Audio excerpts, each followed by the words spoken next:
Welcome back, everyone, here to Bronx Talks. The trade deadline is right around the corner, and with that, the rumors have been heating up. Today, we're going to be giving you 8 Yankees trade rumors, and who knows? We'll see if they come true. Maybe a couple of them do, but we'll see what happens. Yeah, first off, John Morosi suggested that Nico Horner and or Mike Talkman could be fits for the Yankees. Both Cubs and the Cubs just announced that they are going to be selling at the deadline. Both pretty average hitters. I think both are above defensively. Talkman, obviously, in the outfield. I guess if Verdugo continues to struggle, that's an upgrade, but I think he's going to be pretty similar to what Trent Grisham gives you. And then Nico Horner, primarily a second baseman, can also play short. I think they'd really be bringing him in to play third base. And, I'd almost argue that he's probably going to give the same thing as John Birdie. So, I like it in terms of depth, but I think the Yankees' priority right now should be, impact guys. Yeah, and the Yankees and Cubs have made some deals over the last 3 years at the deadline. 2022, the Yankees got Scott Efros from the Cubs, and then 2021, they got Anthony Rizzo from the Cubs. So those two teams have made some deals at the deadline last few years. Up next, we have the Yankees and their willingness to include Spencer Jones in a Garrett Crochet or Tariq Skubal trade, and that's from Bob Nightingale. I was surprised when I originally saw this because I thought, a guy like Spencer Jones was untouchable.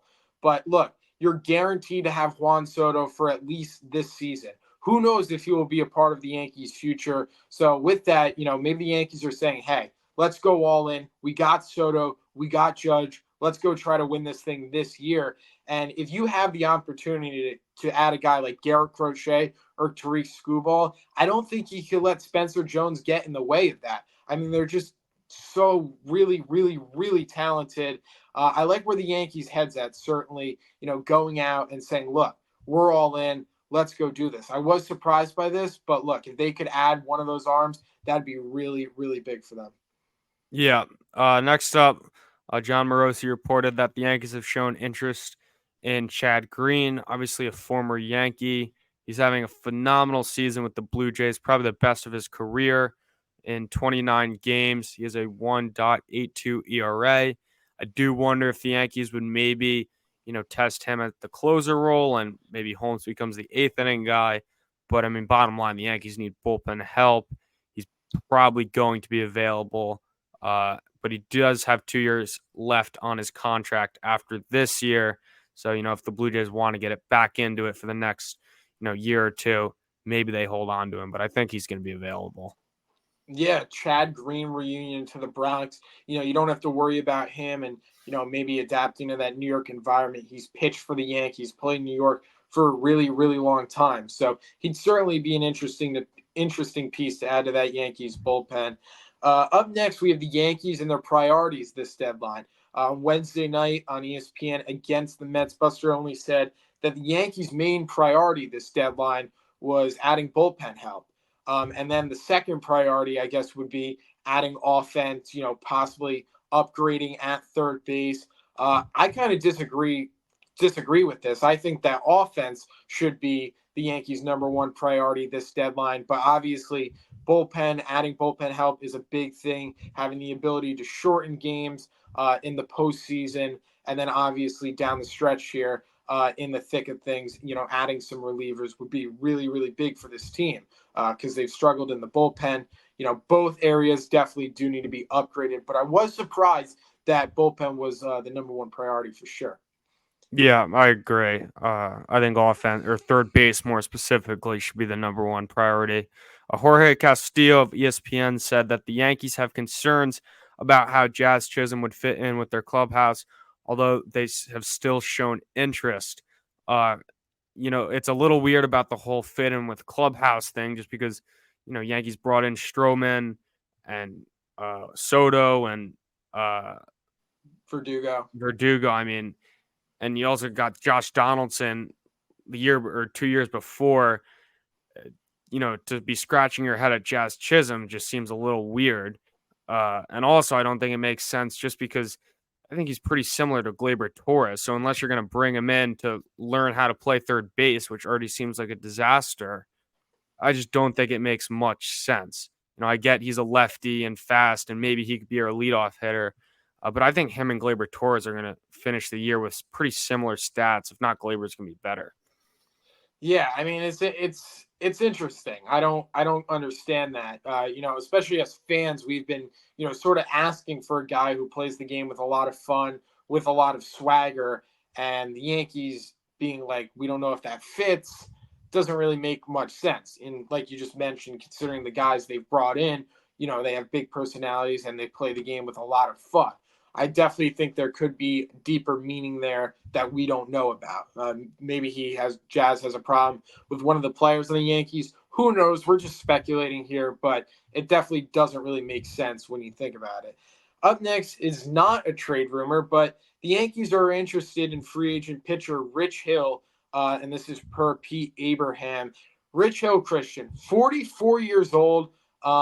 He hasn't pitched at all this year, but I think he's holding a tryout or something like that. He's going to pitch off the mound. Maybe he already has. I'm not sure. But the Yankees are interested. I think the Dodgers are interested in him as well. I think he pitched to an ERA a little over 4 last year. Look, guy's certainly a veteran. I mean, a pitcher is a pitcher. I'm sure he could go out there and get guys out. I don't know how effective it could be, but look, they're trying to watch Luis Hill and his innings a little bit. He's thrown a lot of innings. He's coming off Tommy John. You got to be careful there with the fatigue. Certainly, the way he's been pitching, definitely could be a big impact arm in the playoffs. So you don't want to burn him out. I think adding a guy like Rich Hill could not only be good for a lot of the young pitchers like Luis Hill and Clark Schmidt that we have on our team, not to mention Clark Schmidt coming off of an injury, but I think it'd be a good guy to eat up innings down the stretch. I wouldn't be opposed to it if they went out and signed him. Certainly, he costs very, very cheap as well. Yeah, no thanks. At number 2, we have Jameson Taillon of the Cubs.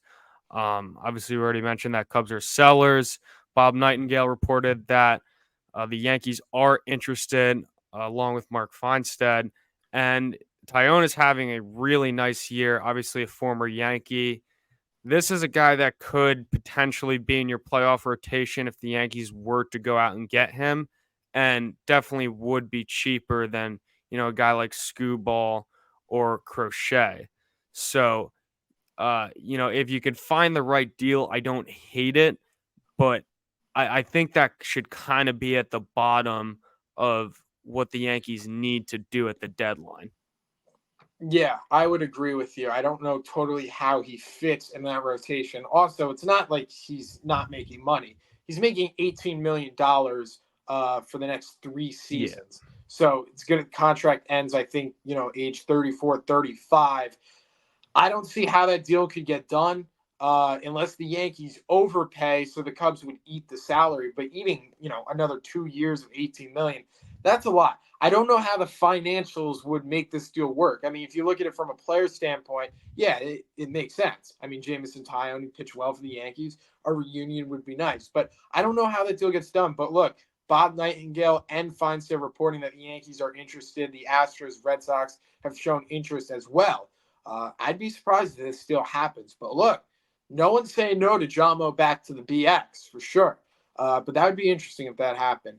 And then at last but not least, we have the Yankees and their interest in Jonathan India. And this is per Jorge Castillo from ESPN. We've heard the rumors about Jonathan India, I think a couple days ago. We heard him the other day. Jonathan India for the Yankees to probably play second base, maybe third base if the Yankees just put him over there. We don't know what's going to happen with Gleyber Torres. I think there's even been some rumors, teams calling the Yankees about Torres. I don't know, but I think Jonathan India would be a really good fit for the Yankees. He could be their leadoff hitter. He's speedy, good defense. So I wouldn't mind a guy like Jonathan India, and it's nice to see that the Yankees are interested in him.